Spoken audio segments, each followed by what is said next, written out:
They laughed at my flip phone, called me a dinosaur. But when that little relic recorded the moment they tried to steal everything I owned, it became my greatest weapon. Stick around, because you're about to hear how one old man with an outdated phone brought an entire family's scheme crashing down.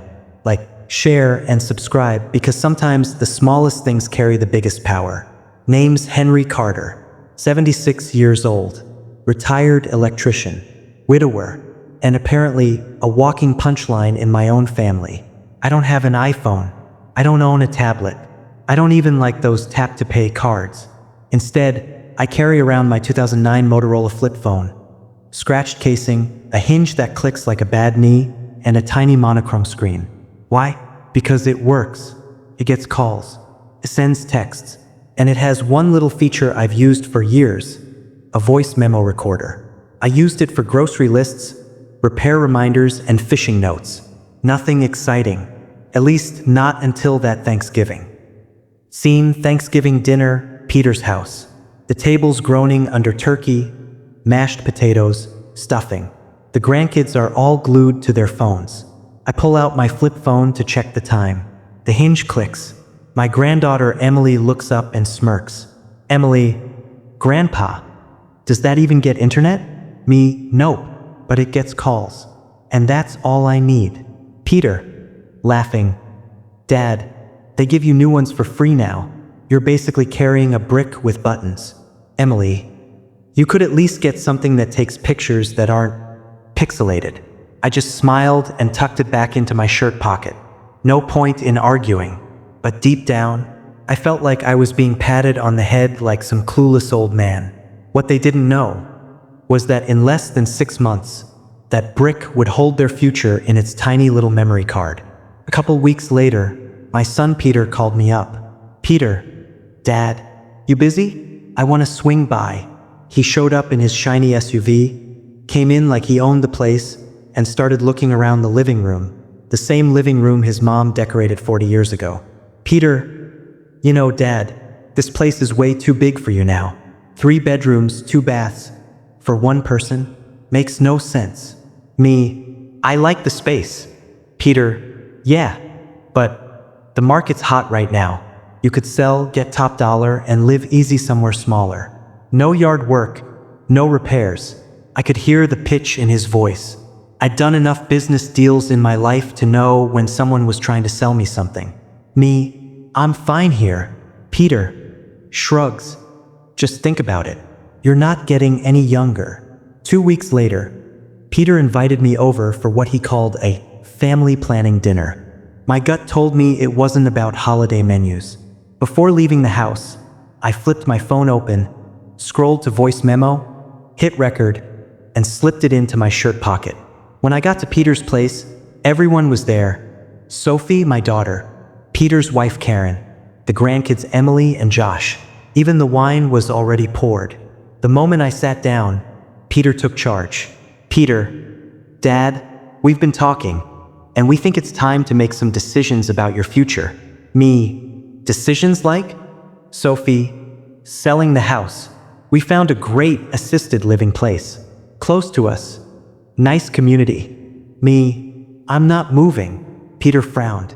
Emily leaned forward. Emily, it's not just about you, Grandpa. You could help us all out. Like college, paying off debt. And then Peter dropped the line that made my stomach turn. Peter, if we wait until you're gone, the market might tank. It's smarter to sell while you can still sign the papers. I sat there, chewing slowly, acting like I hadn't just been punched in the chest. My phone kept recording every word. At this point, Henry hasn't revealed he's recording. The tension is only building, and in the next part, we'll go deep into the scheme, the secret recordings, the lawyer's involvement, and the final explosive showdown, stretching into rich dialogue and long suspense beats for maximum YouTube retention. The rest of that dinner played out like a badly scripted intervention. Karen chimed in about safety concerns, Sophie brought up future medical needs, and Emily, my own granddaughter, kept bringing the conversation back to money. Emily, Grandpa, you wouldn't have to worry about anything. We take care of all the details. You could just relax. Me, I am relaxed.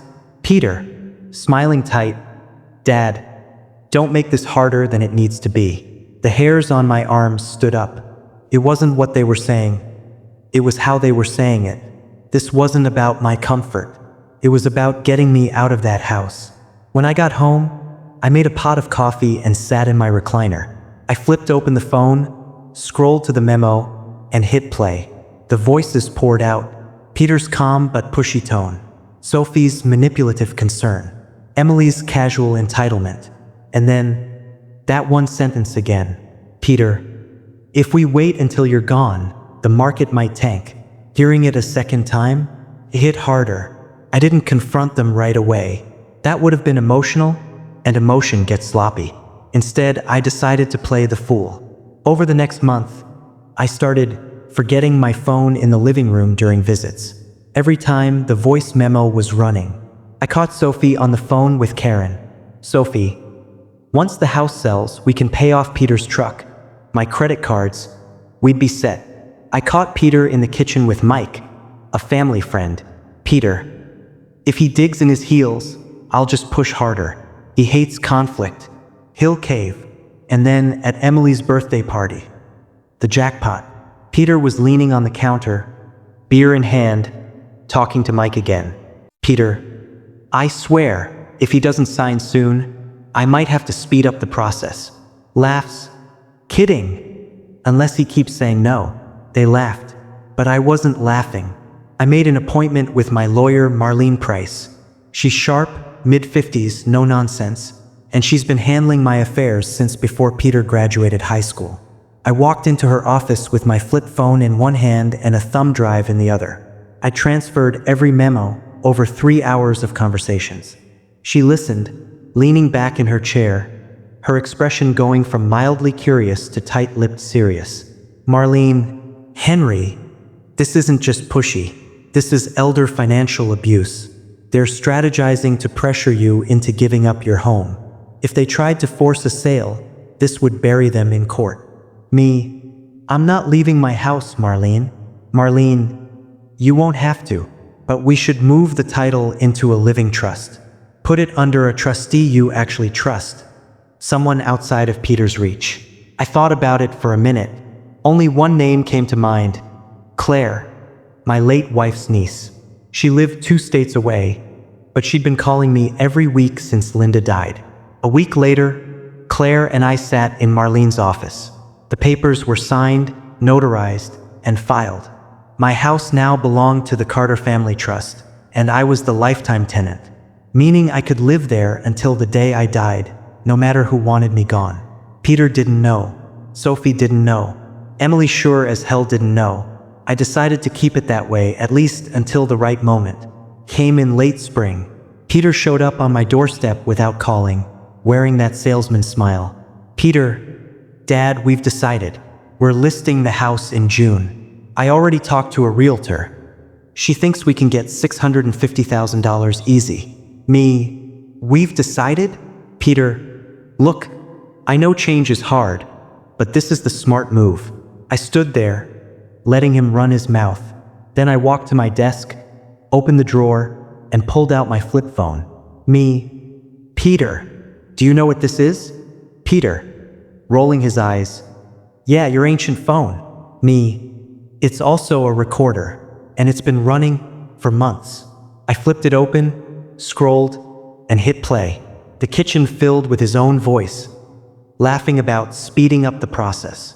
His smile disappeared. "Peter, you recorded me?" Me, "No, Peter, you recorded yourself. I just pressed a button." That night, Peter called Sophie. She called Emily. Within 2 days, the group text stopped. My Facebook notifications went quiet. Then came the letter from Marlene to Peter, citing documented evidence of coercion and reminding him of the criminal penalties for elder financial abuse. Funny thing, I haven't heard another word about selling the house. Now, I still live here. Linda's rose bushes bloom every May. The kitchen still smells like her pies when I bake on Sundays. And my flip phone? Oh, I keep it right here in my shirt pocket. Not because I'm paranoid, but because it reminds me that the best tool isn't the newest. It's the one you know how to use when the time comes.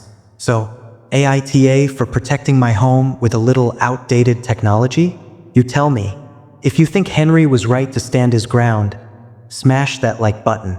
Share this story with someone who underestimates you. And subscribe because the next story might just make you look at your own family a little differently.